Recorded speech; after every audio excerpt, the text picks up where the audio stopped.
the man who really has a real great sense of Tennessee history, of really NYU Tennessee Volunteers history. We're not going to talk to him about Alvin C. York or Sequoia here in a second, but the man who has a really good journalistic principles in his writing, I think, and a guy who really called it on the offensive coordinator search with Kendall Briles is, of course, Caleb Calhoun of allfortennessee.com. He's become my favorite Tennessee writer to speak to.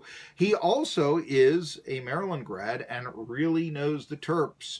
Who better to have on for the second time in a week than Caleb Calhoun, allfortennessee.com. And before we get to Maryland, and that search does impact Tennessee's offensive coordinator search, what with the Dan Enos factor involved in all this, I do want to ask, Kendall Briles, he seems to be, he was a guy you always liked to become the Vols' next offensive coordinator. It now seems that he is on a short list of 3, along with Neil Brown, the head coach at Troy, and Yursich at Oklahoma State, of becoming perhaps the offensive coordinator. That's the target right there. What are your thoughts? Why did it take him so long to listen to Caleb Calhoun? I still don't know. I can't for the life of me figure out why they didn't do it. Maybe, my guess is I've kind of come to the realization that, no matter what I'm reading on throughout any different Tennessee media companies, and this is all due respect to the beat reporters there that I know a lot of them do their best. This is the second coaching search in a row where a ton of stuff leaks from credible media sources that doesn't really necessarily appear to have really all been true. Yeah. And so my guess where I'm putting this all around is that I don't think they had this hot board of a bunch of guys and Kendall Briles wasn't on the list. I think they were just really, really set on hiring Hugh Freeze.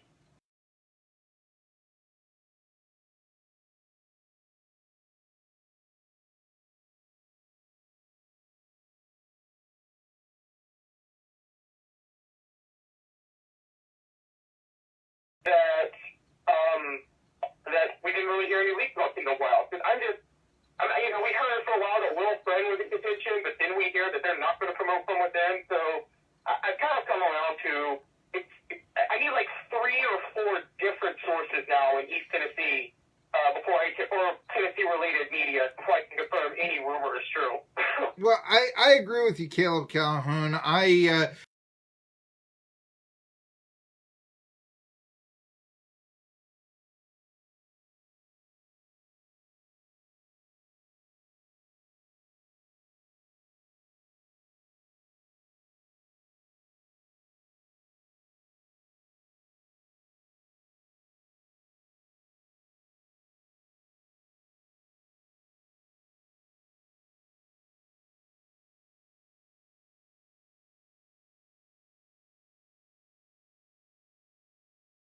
A grand elite SEC program when they have had so many hardships over the last 10 years, and the brand has probably fallen, where that, they can release these names sort of, these guys will be interested in us, when maybe they're not. These are some things that I wonder about with Tennessee these days when they're looking for an offensive coordinator. I mean, the idea of getting,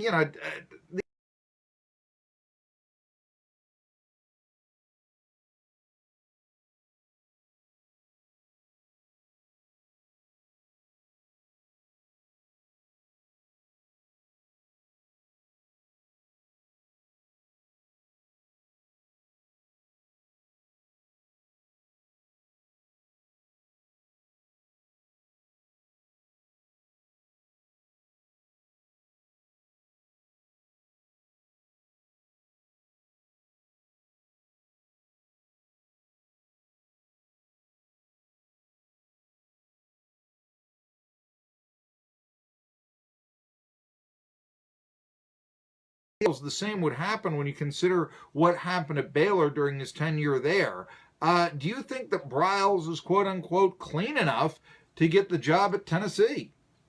I do, only because there were rumors of things Briles had said, but unlike Freeze, he's never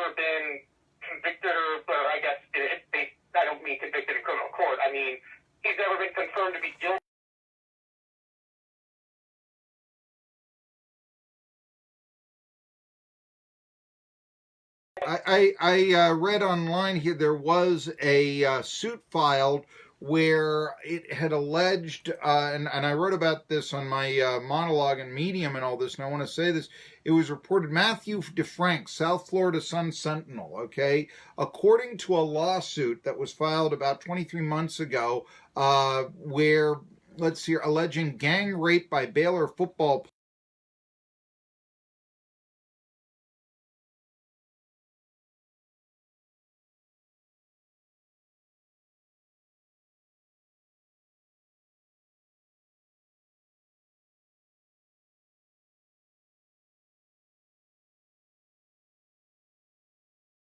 to strip clubs, making girls in Baylor's hostess program available for sex, and using drugs and alcohol. I have no idea why using drugs and alcohol would be something you'd want to recruit with. It would seem to me that you'd want players who wanted to stay away from that, and such.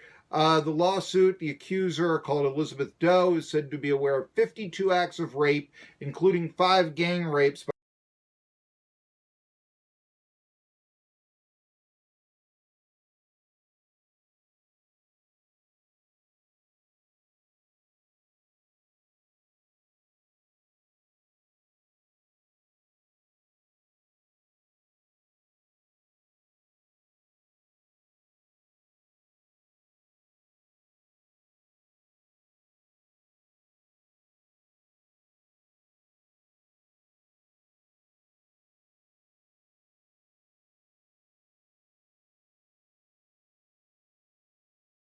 The truth, at one time as well, is great was Mike McQuarrie with Greg Schiano. I mean, we heard about that, but that is out there. So it is not a paper trail like you have with Freeze and the prostitutes, or at least the phone calls to escort services, but it's out there. I gotta say that. No, I agree it's out there. I wasn't denying that. I don't think it's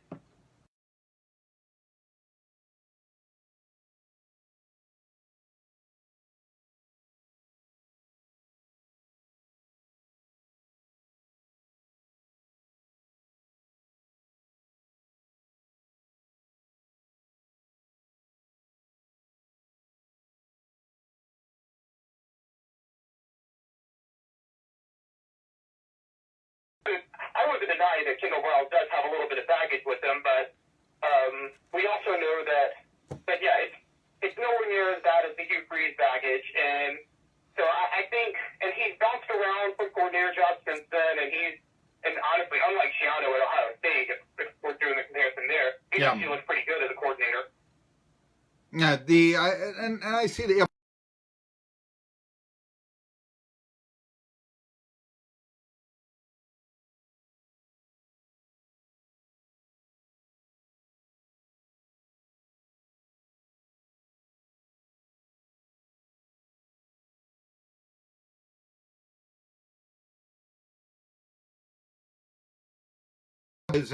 How are you going to get away with hiring Kendall Briles? That's the thing. It's a legitimate question. So we'll see how this works out and such. I do want to go to Mike Locksley, and you want to talk about a guy with baggage. I mean, not only was he 3-31 at New Mexico, which has had 10 victory seasons in their past, as a matter of fact, but really the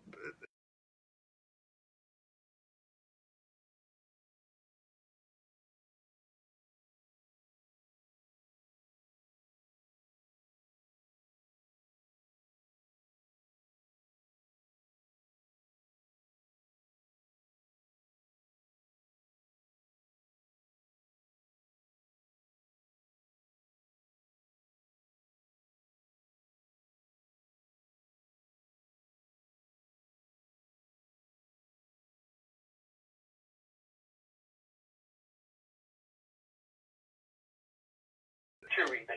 He's the one guy with enough connections in the area that can finally actually lock off recruits in Maryland, because we all know that they go everywhere but Maryland. Yeah. And so that was one big reason. But then the other one, I mean, they hired him to keep everybody happy. Mike Locksley's the one guy that can bring together the boosters who like DJ Durkin, Jordan McNair. Their family loves Mike Locksley, and the boosters also like Mike Locksley. So it was honestly and I'm with you. I didn't like the hire. I'm like, Maryland literally just fired a coach for player abuse. Yeah. And we're going to hire somebody who has a history of abuse as a coach. Yeah. That was like, did they not learn? Yeah. You know, and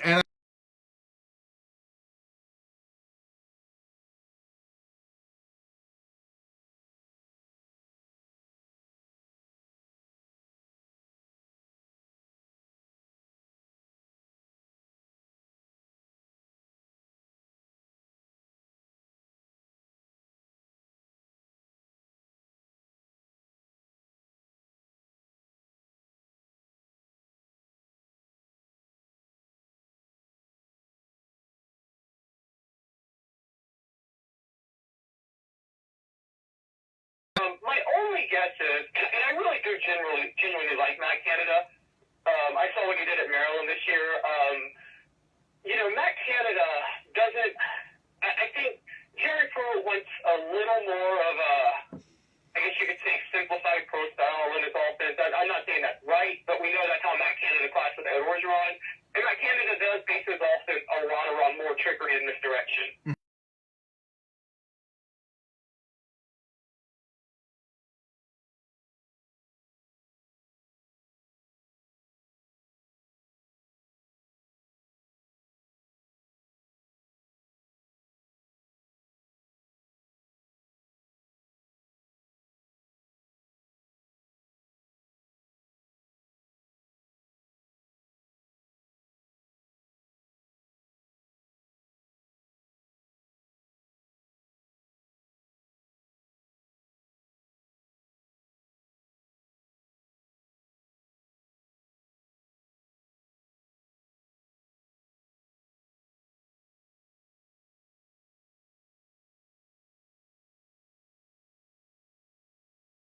here for you. Is that then, people talking about Yurcich going to Tennessee, but, he's going to want to throw. That's what they do in the Big 12.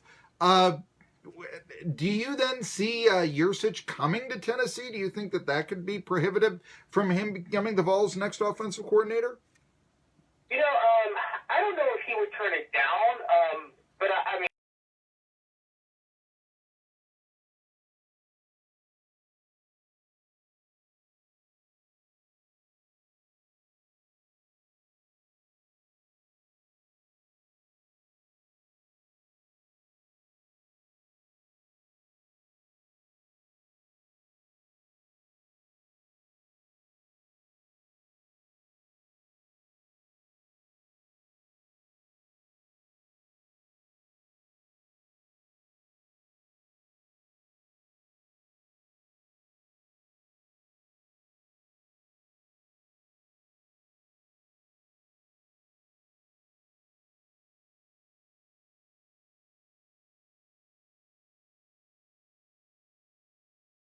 I kind of wondered, sometimes are these head coaches really the glorious behind the minds? Really, particularly with spread offenses, the only coach I can think of that churns out consistently good offensive coordinators who become head coaches are Urban Meyer. Yeah, intriguing, right? One thing I've found is that Yurcich is also considered to be a candidate for the Akron job. Terry Bowden stepped down a couple of days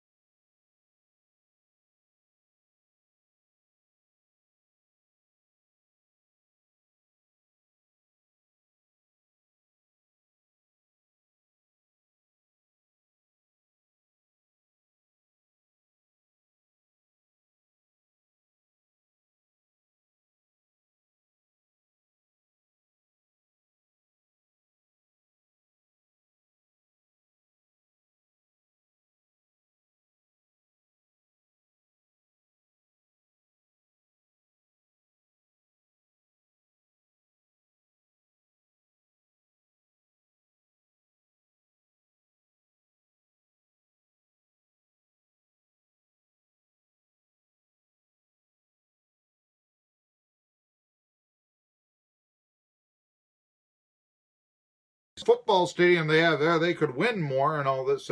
He's said to have wanted a job in the MAC.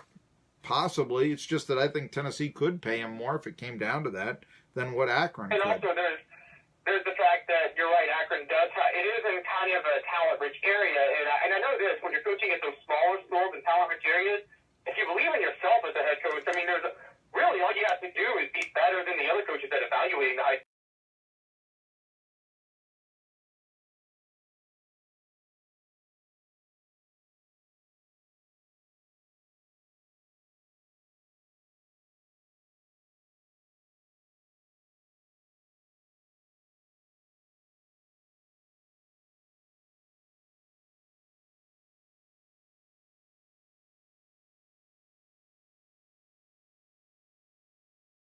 One of the ideas is that they say they will let him at Akron, one of the appeals, if it was Yurcich going there, do what he wants to do. It's Akron. What's the filter going to be? I mean, if he wants to throw the ball 50 times a game, who's going to say, no, you shouldn't? It's Akron. I mean, so that was also said to be an appeal, that the MAC would have a freedom for their coaches, that maybe they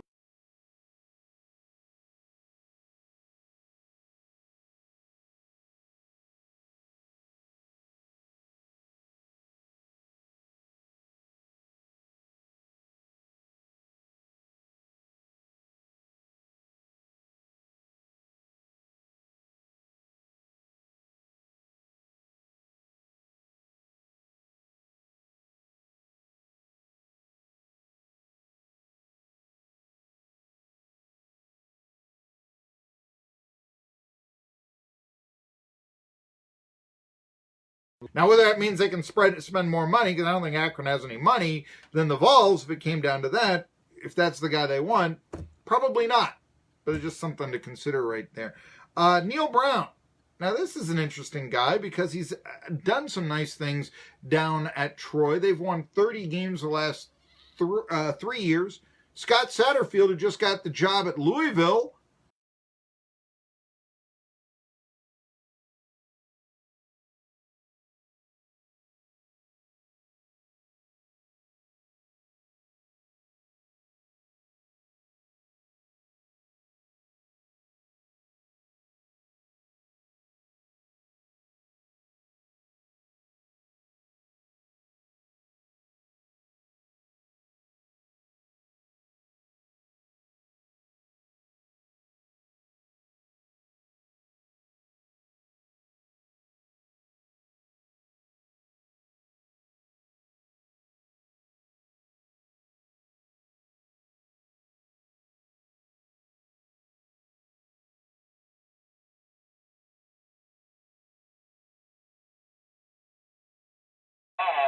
To build your brand. I mean, we know this. Those smaller, some of the best places to do that are those smaller schools in the South, UAB, Troy, Southern Miss, Tulane. You get the right coach. I mean, heck, Louisiana Tech has produced big-time coaches, Derek Dooley and Sonny Dykes. mm-hmm. And they weren't as good at other levels, but, yeah, I don't think Neil Brown would. There are too many negatives to come to Tennessee. What if you don't have the personnel you like? What if you class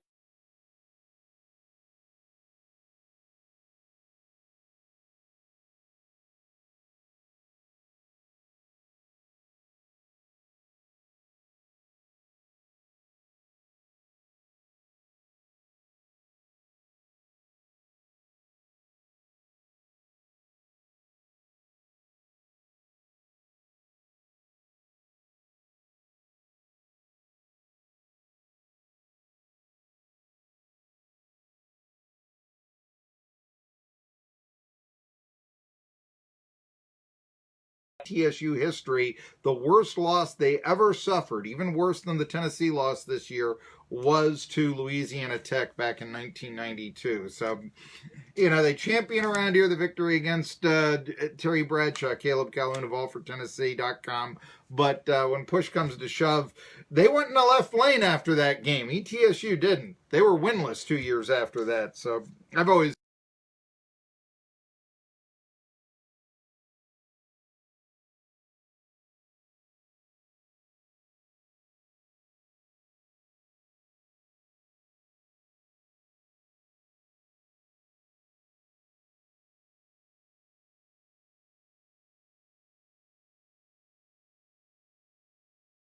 Could you see anybody else coming in?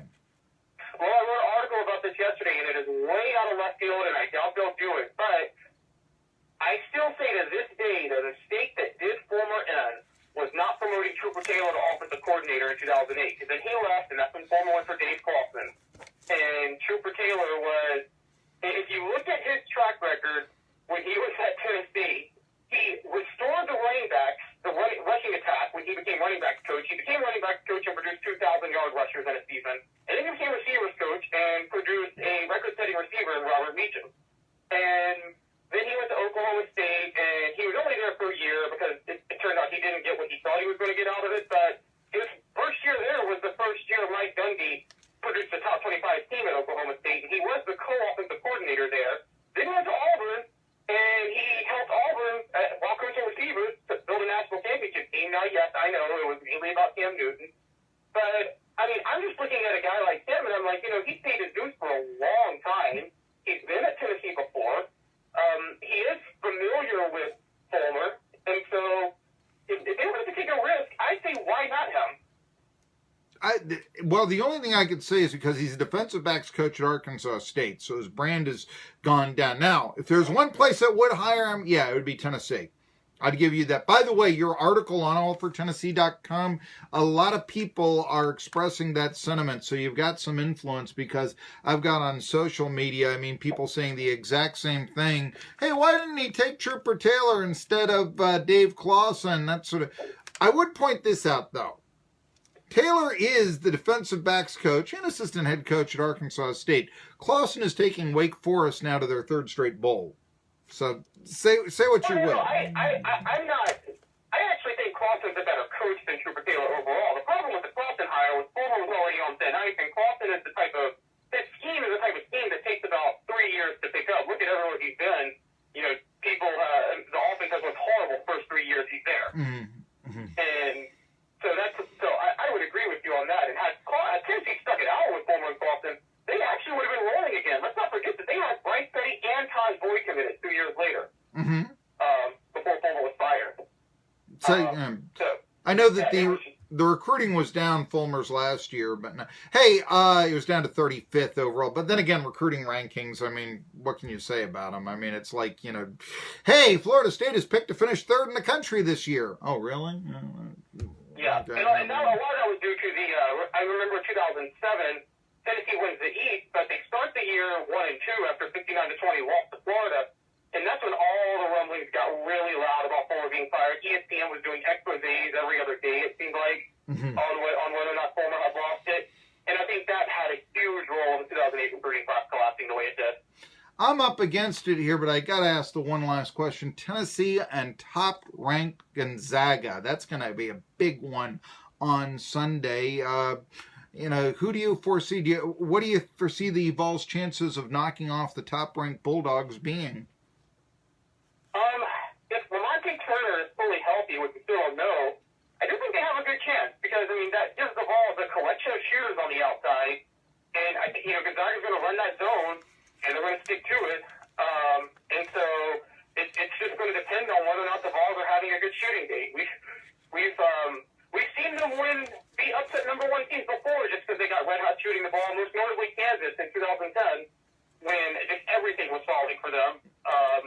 And I actually have a piece coming out this week about Tennessee basketball has 4 wins in history over number one teams, and we're going to rate them tomorrow. There you go. I know one of them, I'm trying to think, South Carolina in 1970. Trying to remember. Memphis, was that one? Yes, Memphis was one in 2008. Memphis was another one. They beat Kentucky once when they were number one?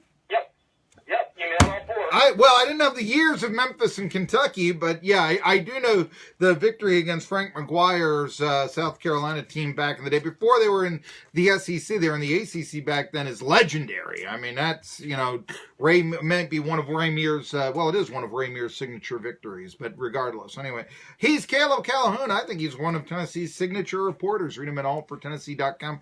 Great historical stuff, including how the 10 coordinator hires of this decade, ranking them and he's got a lot to say. Could Derek Dooley have gone 10-2 with the right coordinator? He seems to think so, and he got me convinced. Tri-City Sports Now.